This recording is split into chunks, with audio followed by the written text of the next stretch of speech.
evening guys. So nagluluto ako ngayon ng chili garlic. So siguro alam niyo na kung ano ang magiging dinner namin. So ang chili garlic ay best with steamed siomai. So ang ating dinner for today ay siomai. So yan yung chili garlic na niluluto ko. Konti lang, pang isang kain lang naman namin. So, ayan. So, mamaya tinan nyo yung aming siomai with chili garlic for dinner. So, ito pala yung aking lulutuin na Japanese siomai. So, binili ko lang ito sa supermarket. Ano siya? Ang brand niya is Fat and Thin. So, Japanese siya. Meron siyang wrap na seaweed. Yan kasi yung favorite ng anak ko. So, before, gumagawa talaga ako ng aking homemade siomai. Pero minsan kasi wala ng oras at busy nga tayo kay YouTube. So, busy sa bahay, busy sa mga anak. So, wala nang time pag gumawa. So, ngayon bumili na lang ako ng ready-made na. So, tikman natin kung masarap ba ito. First time namin kainin to, yung brand na ganito, Fat and Thin. So, ito guys, yung ating Japanese siomai. So, yung isang pack na yon is 18 pieces pala siya. So, 4 kaming kakain. It means, tiga-4 kami. Tama, diba? Ay, hindi. 18 kasi siya. So, kung tiga-4 kami is 16. So, may sobrang dalawa. Okay. So, mapupunta yun sa aming mga anak. Good evening, guys. So, ito na yung aking niluto kanina. So, meron tayong rice. So, yung kaninang lunch natin na pakbet, meron pa. So, dinagdag ko yan sa aking nilutong siomai, Japanese siomai, at ang ating sausawan, chili garlic. Napakasarap naman ang ating dinner for today. So, konting rice lang. Meron tayo ditong water at ang ating saba. At manonood tayo ng TV Patrol. So, ayan guys, ang aking food for tonight. Let's start eating! Meron tayong tinidor at kutsara. So, ito yung ating gulay kanina. May natira pa kasi nga, diba, sabi ko, ang dami kong naluto. Kain po ah.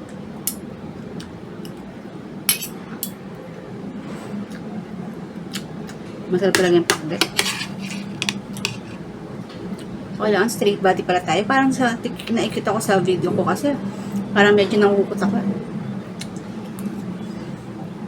Balita.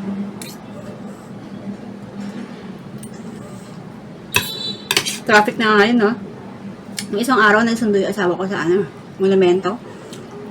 Napaka-traffic daw. Lagyan natin ng chili garlic yung Hindi ko na nilagyan ng toyo yung ko, siomai. Kasi parang medyo napaalat ako sa chili garlic eh. So, ayan guys, oh. Ayan, oh. Baka matapon na naman. Meron na tayong bloopers.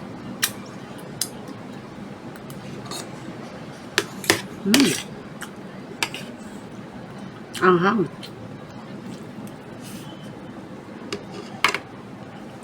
Masarap din siya. Yung siomai na Japanese. Bakit ano ba ginawa dito kay Gwanson?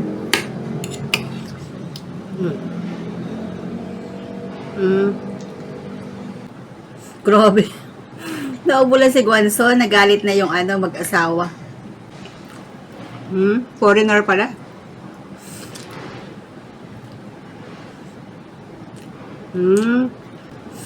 Foreigner yung yung nag sa kanya.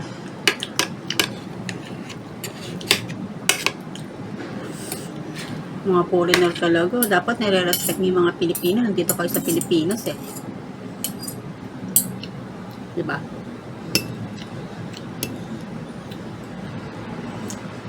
Parang foreigner nga yung lalaki. Ayan o. Siguro may asawang Pilipina yung lalaki. Siomai. Bali yung siomai pala namin mag-asawa, tig 4 pieces lang. Tapos yung sa mga anak ko, tig 5. Kasi nga, 18 pieces lang siya. Syempre, mas madami dapat sa mga anak. Kahit na alam natin na, 'di ba? Minsan talaga yung para sa magulang, binibigay pa yan sa mga anak nila. Kahit na walang kainin yung magulang, 'di ba? Kailan natin kamahal yung ating mga anak. So, enjoy.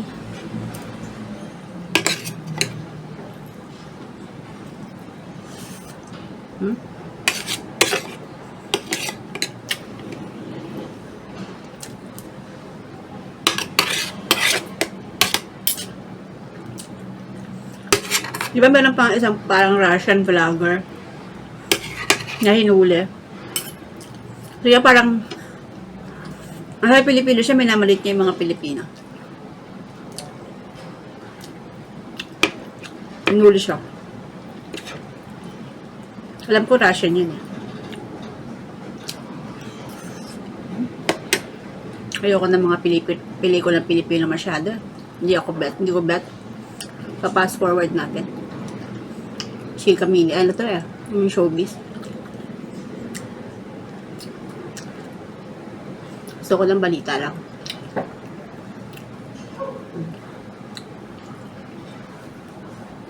Hindi pa. Wala na. Hindi ko na siya ma-fast forward. Kasi ano na yun talaga. Halos yung dinner ko ngayon kasabayan talaga yung TV Patrol.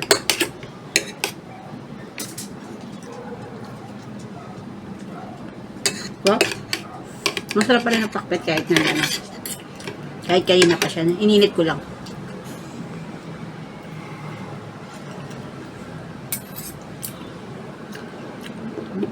Ano ko? Umana kasi ng sine ngayon, di ba? Parang tagal ko nang ginanood ng sine. Talagang ano na lang, nintay ko na lang sa Netflix, sa mga social media. Minsan kasi papalabas na naman yan eh. Sa Netflix, ilang buwan lang. Nandyan na yan. So, kapag mag-aaksaya ng pera, di ba? Doon na lang.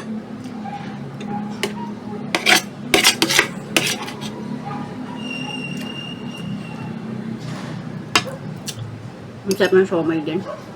Tama yung chili garlic ko. Diba?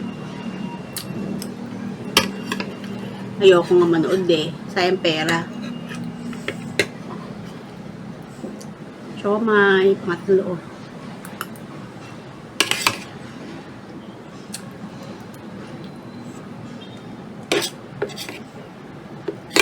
Ang dami mga naglalabas ng bagong artista.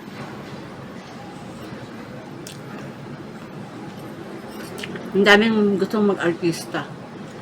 Yung mga anak ko naman, sobrang mahiyain. Sabi ko, labas sila sa video ko. Hindi naman sila magsasalita eh. Ayaw pa rin magpakita. Minsan nga, kunwari, birthday niya, birthday ng bunso ko.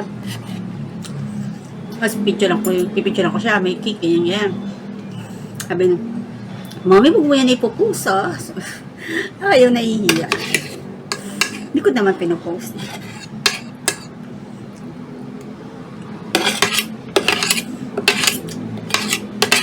Masyadong private life siya.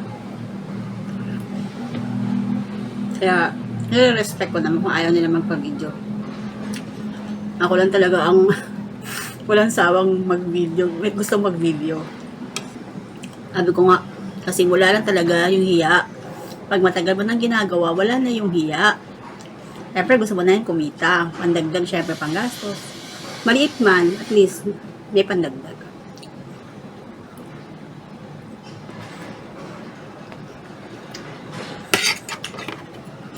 Ang pait pa rin ang ampalaya.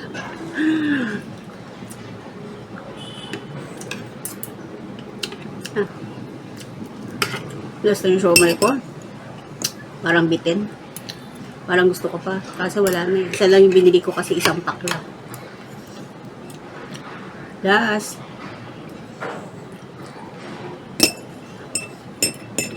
Kainin ko na yung bawang. Sayang eh.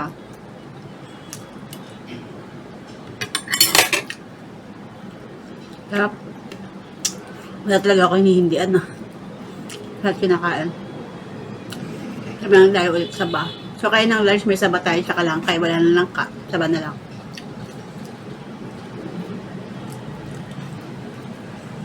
Anghang.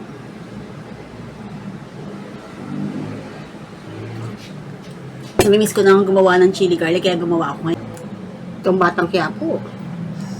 Ilang taon na? 2 years na yata to. Commercial kasi. Kailan kaya ipapakita yung ano, di ba? Si Julia tsaka si Coco Martin, sila na. Tagal na. Sabi may anak na daw kasi, di ba? So, hindi pa nila pinapakita sa media yung anak nila. Talagang parang hindi naman sa tinatago. Siguro sila nila ng private life. Siguro pag kinasal na sila. Kasi parang naano ko sa isang interview sa kanya. May Karen Davila yata yun na parang pinapatapos na lang niya yung bahay na pinapagawa niya and then magpapakasal na sila ni Julia. O, di ba? Showbiz, ano? Taba.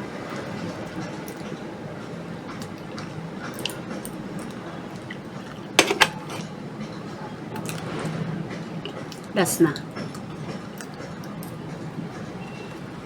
Dahil mga bagong artista, di ko na mga kilala tong mga to. So, busog na naman ako. Tapos na ako mag-dinner. Yung isang anak ko tapos na rin mag-dinner. Yung isa natutulog. Pagod. So, hanggang dito na lang. Don't forget to subscribe and to like this video. God bless. Bye!